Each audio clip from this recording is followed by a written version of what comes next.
It's one of the most dangerous escalations in West Asia in years.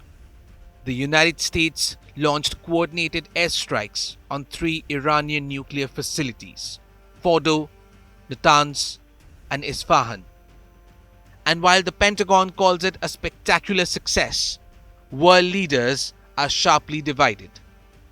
In the early hours of June 22nd, under direct orders from President Donald Trump, US bombers and submarines executed what Washington called a precision, limited strike on Iran's nuclear core. But in Tehran, there's no talk of peace, only payback. Foreign Minister Abbas Araqchi, speaking from Istanbul, warned that Iran would not return to diplomacy while bombs were falling. Well, I think it is irrelevant to ask Iran to return to diplomacy because we were in the middle of diplomacy. We were in the middle of talks with the United States when Israelis blew it up. And again, we were in the middle of talks and negotiation with Europeans, happened only 2 days ago in Geneva, when this time Americans decided to blow it up.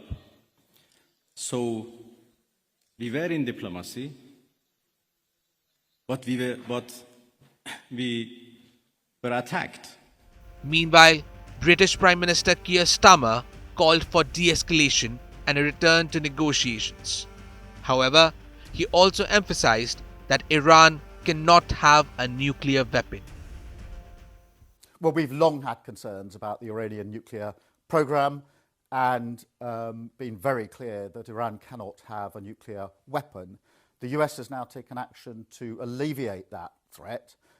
It is important that we now de-escalate the situation, stabilise the region, and get the parties back around the table to negotiate. And I've been speaking with international leaders this morning to that end. So I want to reassure the British public that we're doing everything we can to stabilise the situation, to de-escalate the situation, and to get to a negotiated outcome. But I'm very clear in my own mind that Iran cannot be allowed to have a nuclear weapon. That is the greatest threat to stability in the region.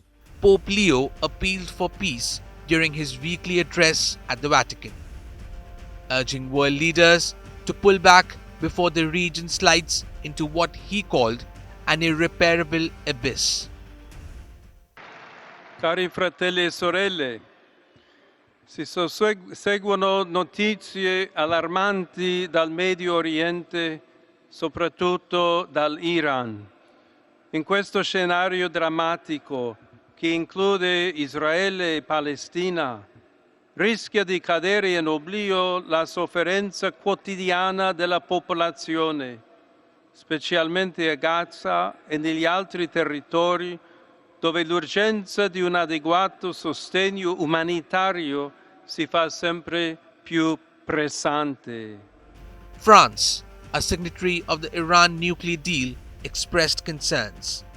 Its foreign ministry warned that restraint and diplomacy were the only solutions forward.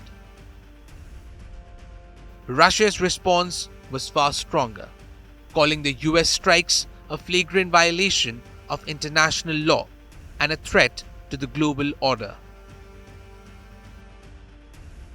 The European Union urged all sides to return to the negotiating table.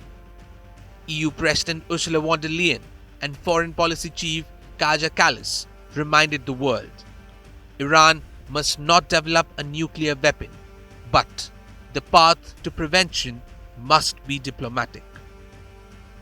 Saudi Arabia said it was deeply concerned and called for urgent international efforts to contain the crisis.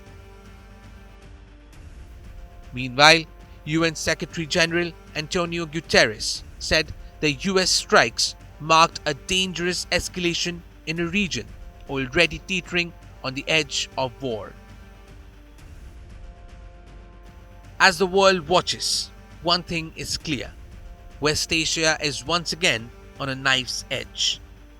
The US strike may have dismantled nuclear infrastructure, but whether it paves the way for peace or provokes further retaliation remains the billion-dollar question. With Rudrishish Kanjilal, Bureau Report, India Today Global.